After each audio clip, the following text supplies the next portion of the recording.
Salam sukses dahsyat. Selamat bergabung di video edukasi Willianto SE. Hari ini kita akan bahas tentang dua profesi yang dinyinyir tetangga. Are you ready?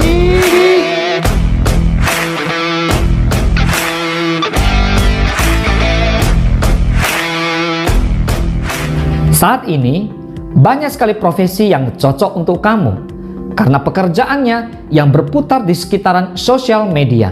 Santuy saja. Biasanya, pekerjaan di dalam sosial media ini seringkali dilakukan di rumah saja.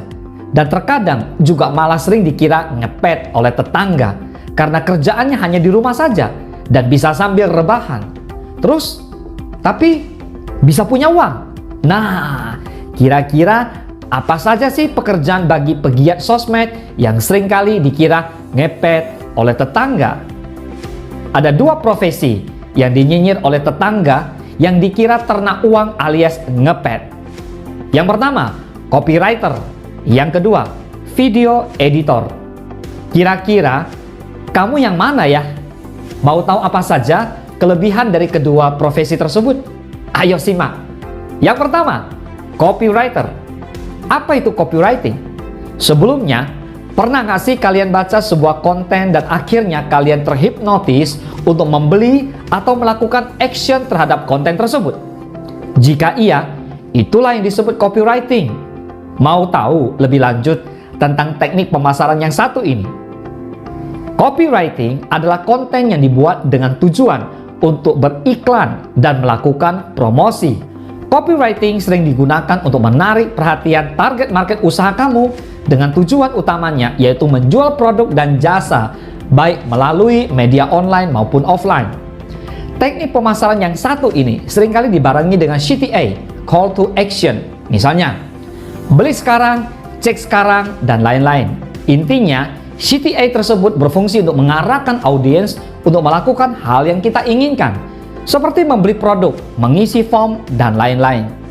Kelebihan copywriting dibandingkan teknik pemasaran lainnya yaitu menarik audiens dan target market untuk membaca atau melakukan action pada konten yang kamu buat. Kemudian menonjolkan produk atau jasa yang kamu promosikan dibandingkan dengan kompetitor lain. Kemudian bisa membantu meningkatkan penjualan produk dan jasa dengan cara yang lebih cepat dan waktu yang lebih singkat. So, copywriting digunakan untuk apa saja sih? Apakah bisa untuk jualan online? Nah, dalam penerapannya, teknik marketing yang satu ini dapat diterapkan di segala bidang tentang marketing. Bahkan, teknik marketing ini sangat dibutuhkan dalam jualan online. Berikut ini beberapa contoh penggunaan copywriting. Apa sih yang kalian pikirkan setelah melihat promo dari Tokopedia di atas? Kira-kira kalian saat melihat promo tersebut tertarik atau tidak untuk mengklik promo tersebut nggak? Jika kalian melihat sekilas, ada beberapa elemen copywriting yang terdapat pada gambar promo tersebut. Mungkin yang paling terlihat yaitu CTA. Lihat deh di situ ada semacam button tertulis pecahkan Lucky X sekarang. Mungkin kamu sudah paham elemen CTA tersebut gunanya untuk apa? Di situ juga ada sebuah teks hanya hari ini. Hal tersebut membuat audiens akan segera melakukan action dengan CTA karena audiens akan menganggap jika promo tersebut hanya terjadi pada hari itu. Apakah sudah paham?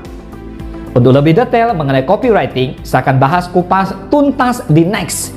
Jika setuju, komen di bawah ya. Oke, yang kedua, video editor.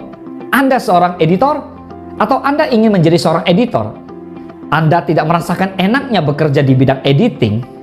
Atau Anda perlu tahu bagaimana rasanya menjadi seorang editor? Kenapa? Memang bekerja di dalam ruangan bisa membuat Anda bosan. Tapi inilah enaknya bekerja sebagai editor. Kalau selama ini Anda diharuskan mematuhi aturan yang baku, di editing Anda tidak harus melakukannya. Biarpun ada beberapa aturan di dalam mengedit video, tapi aturan ini bisa dikondisikan menurut bagaimana bagusnya feeling kita dan pandangan penonton. Kita bisa membuat sebuah adegan yang biasa menjadi luar biasa. Misalnya, adegan yang tidak lucu, kita tambahin sound atau grafis yang mendukung agar bisa lucu. Otomatis itu adalah sebuah idealisme seorang editor. Karena itu berasal dari feelingnya editor, bukan dari naskah atau materi. Secara real, kita kerja di dalam ruangan dan ber-AC, bukan di lapangan atau di jalan. Ruang editor merupakan ruang yang sakral kalau orang lain yang melihat. Kita bebas mau menutup pintu, buka pintu, pakai headset biar nggak ada orang yang ganggu. Berapa gaji seorang editor? Gaji seorang editor itu relatif, tergantung dari banyaknya materi, panjang durasi tayangnya, jenis tayangan, performa editor, pengalaman editor, level perusahaan, dan seberapa pentingnya tayangan yang dibuat. Di Jakarta, seorang editor in-house bisa digaji minimal 4,5 juta untuk level yang baru lulus, 7-9 juta untuk yang sudah berpengalaman, tergantung program apa yang dikerjakan. Untuk yang freelance, mereka biasa mematok harga 1,5 juta untuk setengah jam tayang, dan 2,5 juta untuk 1 jam tayang, tergantung program apa yang dikerjakan. Di editing, kita puas membuang atau memakai shot yang sudah dibikin oleh sutradara, biarpun itu sutradara ternama sekalipun, atau adegan yang dibikin itu sangat merepotkan dan membuang banyak biaya. Kita bebas membuangnya, asal ada alasan yang jelas. Misalnya, terlalu lebay, tidak continuity, kurang maksimal, kelihatan bohongnya, atau yang lain. Kita sebagai editor otomatis lebih teliti melihat tiap potongan skin. Secara real, kita telah berulang-ulang melihat skin itu. Otomatis kita tahu itu adegan kurangnya apa dan kita berhak membuangnya. Tawar-menawar fee itu pasti ada, tapi kita yang selalu menang. Apalagi kita sudah berpengalaman. Pengalaman dan kemampuan itu menjadi senjata utama untuk menjadi idealis dan mahalnya fee kita. Misalnya, ditawar 100 ribu rupiah, bilang aja cari aja editor 100 ribuan kalau bisa ngerjain program itu.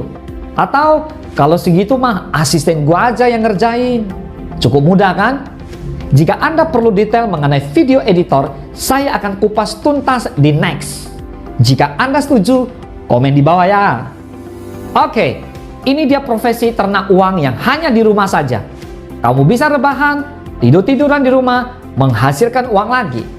Pekerjaan-pekerjaan ini tentu menjadi bahan gibah tetangga alias nyinyir untuk Anda yang menjalankan atau sedang mau menjalankan dua profesi tersebut. Ayo semangat dalam berkarya dan sukses untuk Anda semua.